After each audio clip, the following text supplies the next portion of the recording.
what's going on in America. I wish I had an hour. I only have such a short time to talk, but you might not like it, but I like it, because I don't even know when an hour goes by, but I won't talk for an hour. But I want to say that when I remember back a few years ago when the Middle East was just a slaughterhouse for the Christians and the Jews. This is in our lifetime. Heads were rolling, quite literally. I thought, man, the end time is really getting close, And I know this is the church age, and I believe it's going to end with a rapture. I know a lot of people don't watch for that, but I watch for that. And then the 7 years of tribulation. And I thought, man, we're really getting close to we're going to get raptured out of here any time now, And but things got better, and then it got worse. And I have to say that I thought maybe that it was judgment time. And that's what I'm going to be in my sermon today, judgment. I'm on Daniel 5, by the way. Daniel 5, you say Daniel 4, last week Daniel 4. And, I didn't know what was going to happen today, that I was going to have a sermon about judgment, until I open it up. And there it is, current events. The Bible is current events for me. I know everybody thinks that happened in 578 BC or something, but to me, it's talking to me about today, right now. And as I opened that up, all I could see was today, right now, what's going on in America, okay? And I'm watching for signs, because I love God and I like to pray to Him and ask Him what's going on, and I think this is a great sign for America. A great sign. I don't know if He was going to judge. God will judge any nation. Remember, He's above every nation. We saw that last week as we saw Daniel, Nebuchadnezzar get his comeuppance when he was struck into insanity, and even though he was still the king of the first really worldwide kingdom, he was like an animal out there eating grass like the sheep. He was just totally knocked off his throne, knocked out of his mind, and God kept him out there until he learned his lesson that he wasn't in control. God was in control. And God can set up kings and He can knock kings down. He's sovereign all over the nation. And you're talking about, might be like the 300. We felt like the 300 there for a while in America, and we keep on saying doesn't matter, we're going to stay, what happens, we're going to stay straight, and God is going to be the center and the circumference and the head of our church and of our homes and our lives. But how quickly these things disappear. Nebuchadnezzar, he made a proclamation, of course, that the God of Daniel, was the God, But it doesn't really say that he gave up all his other gods. That's the only problem I've always had about Nebuchadnezzar. But he made that statement. A lot of people think, that he became a believer at that time. Well, now one of his descendants, his grandson, they call him his son, but really it's a grandson. There's been several in the line there. Have taken over, and they're having a great celebration. It's kind of interesting. They're surrounded by the enemy. The Persians, they're all around them, okay? They're surrounded, but they have walls 12 feet thick. It's withstood all the invasions. They have enough food inside to last them years, probably. They have water flowing through the land. They just feel all kinds of secure, but he's not completely secure. Belteshazzar, I'm going to do my own reading today, with time being what it is. Belteshazzar, the king, made a great feast to 1,000 of his lords, and drank wine before the thousands. And Belshazzar, while he tasted the wine, commanded to bring the gold and silver vessels which his father Nebuchadnezzar had taken out of the temple which was in Jerusalem, that the kings and princes, he calls him his father, but it's a grandfather, okay? And that was just the way how they spoke in those days. It was his father, like in general, that's how they talked. And commanded to bring gold and silver vessels which the father Nebuchadnezzar had taken out of the temple which was in Jerusalem, that the king and his princes, his wives and his concubines might drink therein. So it was Nebuchadnezzar, of course, that God had used to destroy Judah because Judah had become so evil. He had destroyed and used other nations, of course, also to destroy Israel before that, the two divided kingdoms. Because they had gotten so evil that they were actually worshiping strange gods in the temple of the Lord. So God said, that's enough of that, and you don't get that close, you're not going to do that, and he destroyed Judah. And so Nebuchadnezzar now was humbled and told that God is still on his throne. And now Belshazzar, he doesn't get it. He doesn't get it. And so he calls for the temple implements, the vessels. And he has it's over 2,000 people. This is some kind of an orgiastic feast that they're having. He's got he's got 1,000 lords, princes around him. He's got their wives, and then their concubines. You know, how many there are? There's over 2,000 people, okay? And they're drinking. Now you wonder, why in the world would they do that when they're surrounded by the enemy, you know? That's kind of like what America's like right now, you know? We have the wherewithal to win, but we got to have God with us, you know? America, without God, we're not the strongest country in the world. You know what the strongest country in the world is? The one that has God with them. You know? I don't care if you're just a little country. When you're going to find out that if that country has God with them, they're the strongest one. Because God has all the muscle. You know? He decides. He decides everything. He gives us victory. He gives us victory in our homes if we're faithful to Him. And He gives us victory and happiness in our nation if we're faithful to Him. America has grown greater as we became better, as we did things right. And, you know, we got rid of slavery. America prospered tremendously when we did that. You know that? You know, we pretty soon we found ourselves a world power after that. We were a real world power. Took, you know, hundreds of thousands of men's lives, but we did the right thing. Now, where are we now? There's a war going on. There's two sides within the country. You know? I'm not even sure the side that's on the side of God really understands that they're on the side of God.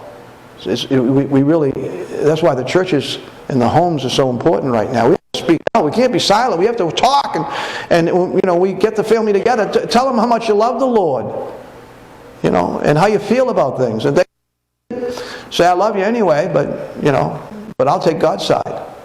And America will win. And so Belshazzar, he's embattled.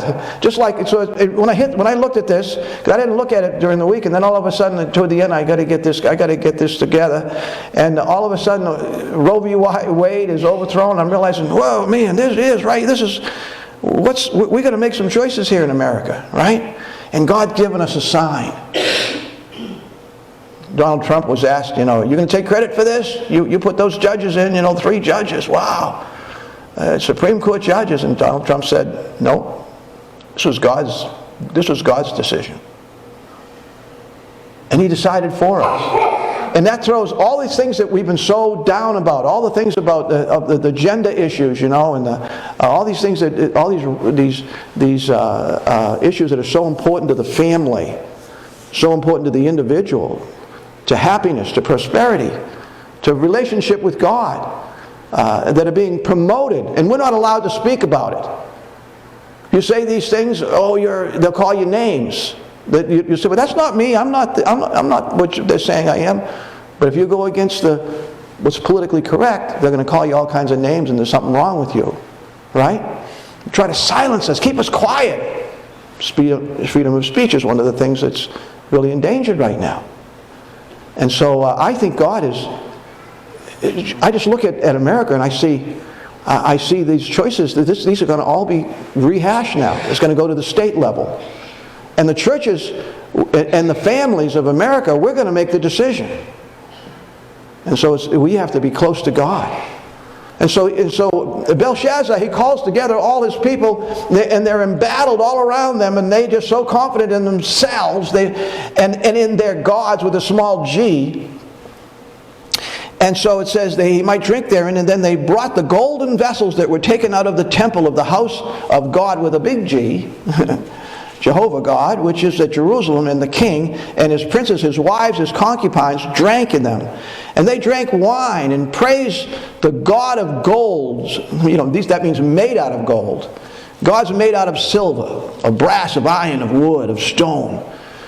America, we have so many gods. One of them is materialism. People say this is the tipping point because the cost of living is going up. Now everything's going to be okay because people will get mad. It's their God. That's one of the gods of America. We got to realize that that's not what's important. God is what's important. We have a God of gender. God I think abortion has become some kind of a god in America. People are marching, they're willing to die for it, they're going to burn down the cities to go over it. These have become gods in America. And so when all this hits, like right now, like it was hitting right there in Babylon on that day, they're all toasting to their gods. They're all got their own gods. And so America, we all have our own gods. This is my issue. This is my issue. The President of the United States says make sure this is on the ballot. Because this is the ballot issue. This is what we'll have victory on. That's their God. And all of a sudden, it's their God that we can win with God, our God. Well, they're taking God's holy vessels out of the temple, and they're making toast, drunken, orgiastic. There's all kinds of immorality going on in that room.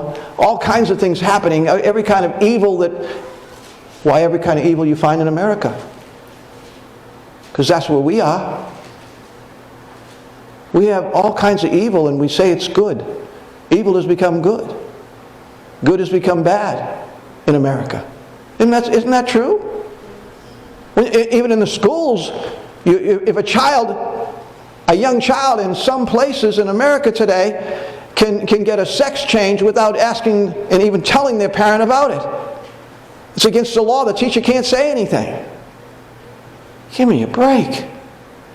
You teach in school and you go down the list, and there's certain children that you have to call by. You can look at them. It's a boy, but you've got to call him by a girl's name, and you have to do it, or you'll be in trouble. You could lose your job over it. That's right here in Pennsylvania. It's a strange world we live in today, isn't it? We all have gods.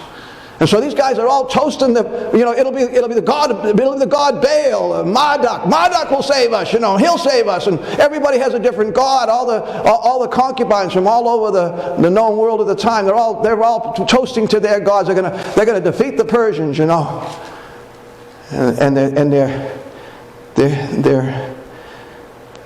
they're using the holy vessels of the only God who could save them. Jehovah God. They're desecrating the holy God. They're guilt, and so finally, the wife, the queen mother, comes in.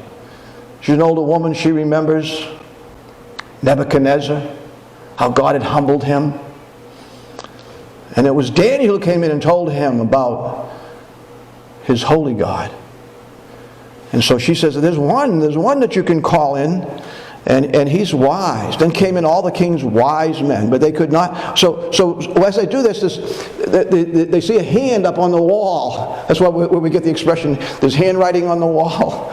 For a while there was handwriting on the wall that God was going to judge America, and we were going to get destroyed. So, that could never happen to America. But yes, it can. It can happen to any country. God is in control. It's the handwriting was on the wall that God was going to do some terrible things. And I heard all of you talking about that, and all of you have said at one time or another, man, we're in trouble. God's going to judge America. The handwriting was on the wall, and here it was. as Belshazzar looks up and all the guests look up and they're doing their toasting, there's a hand. That's what they see. They see a hand. And that's where we get the expression. It's a handwriting on the wall. And they can't read it. They don't know what it says. You know? Oh, what's going on? We've got a hand writing on the wall. And where you're using his holy vessels, you're desecrating his holy vessels. You have no respect for God, the only God that there is. Verse 17, look at 17, it says, and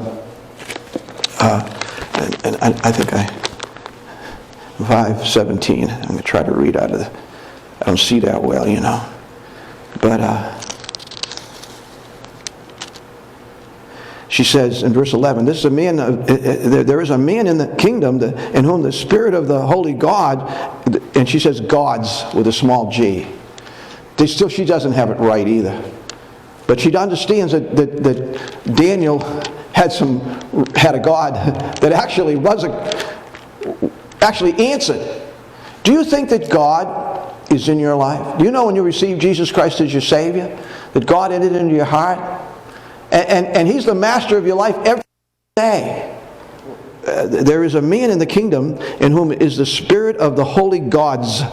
And in the days of the Father, light and understanding and wisdom, like the wisdom of the gods, again with the small g, was found in him, whom the king Nebuchadnezzar, thy father, the king, I say, thy father, made master of the magicians, astrologers, Chaldeans, and soothsayers. And so there was one that had humbled all the ones who were following other gods, the ones who claimed that they could read the stars. He embarrassed them all because there's only one God, the creator of the sun, the moon, the stars of heaven. Daniel served. Daniel. There was 4 men there that stood for God, right? There was Shadrach, Meshach, Abednego, and Daniel, okay? And they had seen God work in the fiery furnace, you know, in the lion's den. They knew, Nebuchadnezzar's generation knew that they had to fear. And she said, now she doesn't understand. She said, he can come and he can read what is being said. She didn't understand that it's not good news. The handwriting on the wall is not good news, but she doesn't know that because she doesn't know God either. She just knows that Daniel knows the one who can tell her. You know, when bad things happen, even bad people start to pray. You know, sometimes they're not even confused they're really confused even who God is, but they have something in their makeup. Everybody is born with the knowledge that there is a God. There is a God. And if you didn't know the real God, you'd make an idol of the sun, the moon, a star, something out of gold or silver, you know, a piece of wood. You'll worship something. She knows he's got something. So in verse 17, Daniel comes in and he is uncowed. And he's not afraid. He's a great man, obviously been ignored by the king. There's two regions, you know. There's a big kingdom here, and there's 2 of them. But he's been ignored. And so in verse 13, Daniel was brought in before the king, and the king spake and said unto Daniel, art thou that Daniel which art of the children of captivity of Judah, whom the king thy father brought out of Jewry? And, but Daniel is not cowed at all. Well, tell us what this says. And I'll do great things for you. I'm going to make you the 3rd ruler of the kingdom. He'd offered that to everybody, but nobody could give him what he needed. I'll make you the 3rd ruler. There will be 3 of us, you know. I'll put, something around your neck, gold, and you'll be a rich man and a powerful man. And Daniel answered to the king and said, let thy gifts be to thyself, and give thy rewards to another. And he comes in, by the way, and he just lets them have it. You guys are out of the will of God.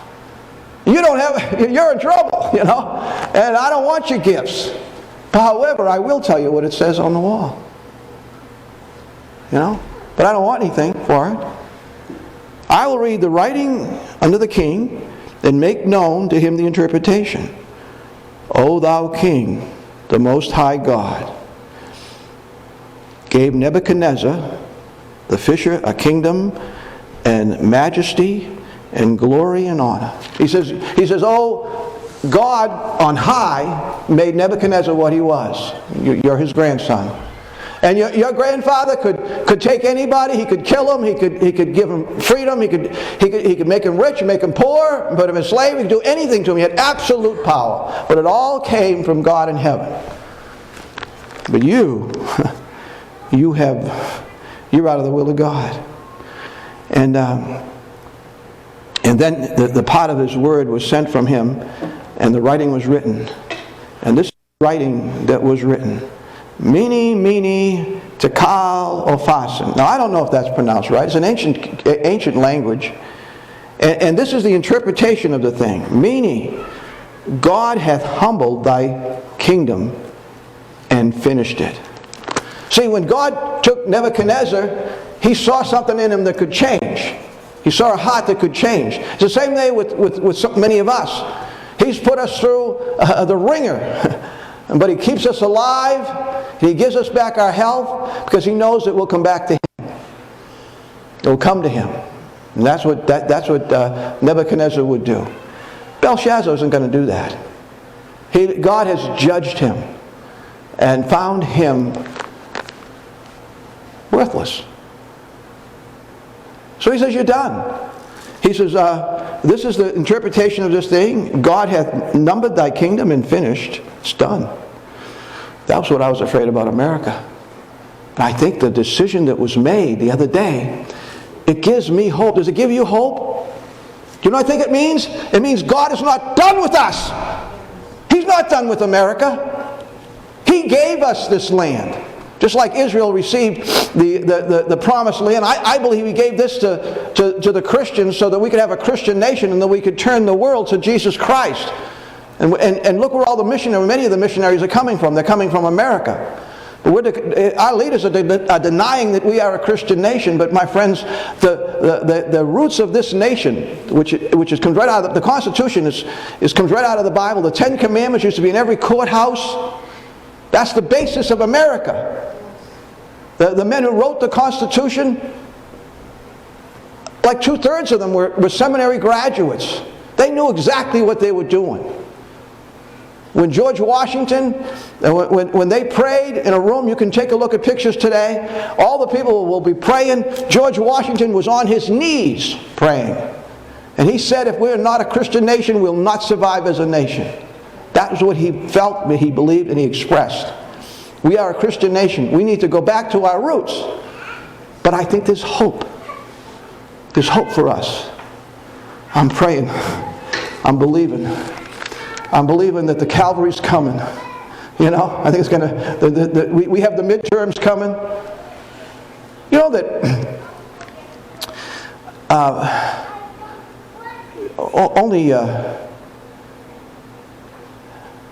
only like 25% of Christians vote. I mean, born-again type Christians. You know, the Supreme Court that just made this wonderful decisions, I don't see any born-again Christians among them. I don't. All right? I mean, they're going on the Constitution, which is based on the Bible, and praise God they came with that decision. But I don't see them as born-again type Christians that believe that study the Word like you do and meditate upon it daily like God wants us to do. But I think there's hope. There's the Calvary is coming, and it says this is the interpretation. The kingdom is finished. Tekel, thou art weighed in the balance and art found wanting. I think God has weighed America in the balance, and I think we've been suffering. He's getting our attention.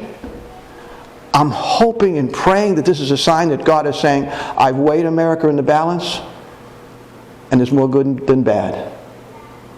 That there's hope for America.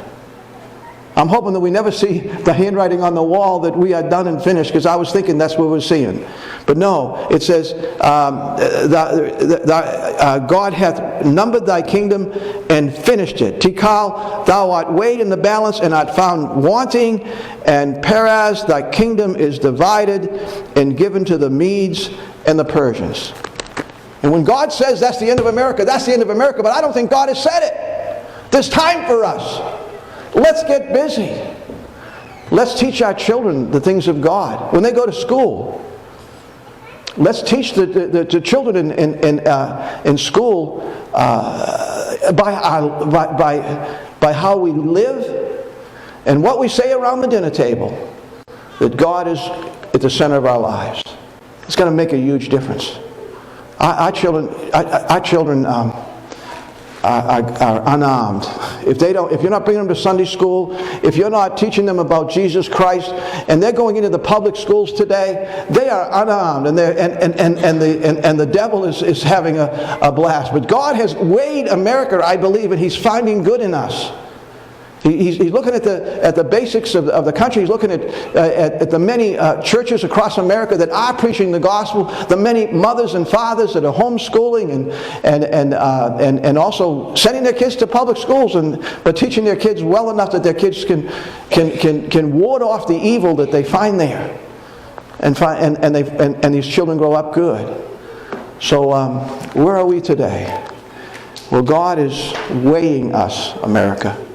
He's weighing us right now. What about your home? God is weighing. What about you as an individual? Every day, God is weighing. Are you doing well? Then commanded Belshazzar, and they clothed Daniel with scarlet and put a chain of gold about his neck and made proclamation concerning him that he should be the third ruler of the kingdom. He said, I don't even want it. He knows the truth. The only thing that's important is to have a personal relationship with God. And he's fought all of his life even to bring even Babylon to God. But Babylon is judged. America, we have time. We can turn back to God. God can make us what He what He wants us to be. We can, all that blood that's been shed. I know that's not the original meaning of it, but that's my meaning. That's a Marine Corps, blood we shed.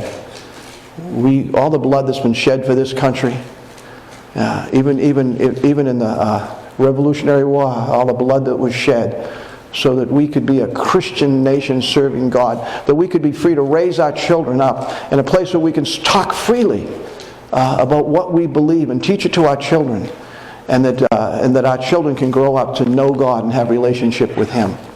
That we can have many faiths, many different types of Christians, many different denominations, many different interpretations, but all based on this book.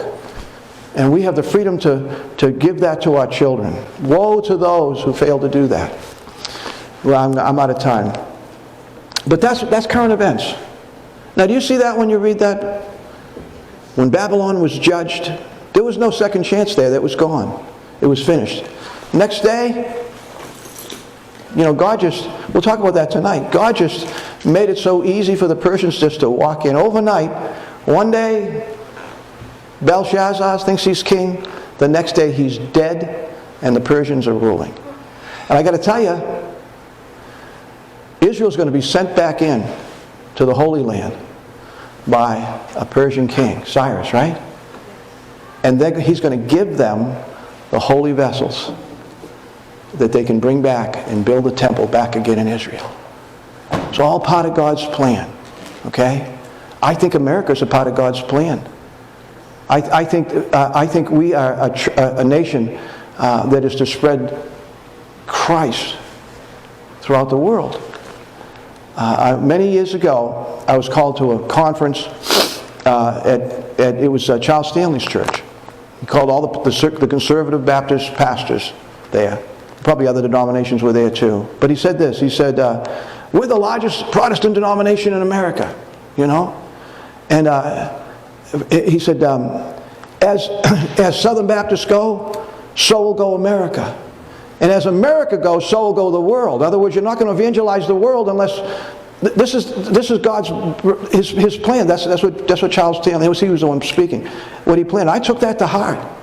I went back and said, look, we got to stand for God. We got to influence our country. Make sure our country stands for God. We're not standing for God right now. We're not. But that's God's plan, I believe. I think Charles Stanley was right on that.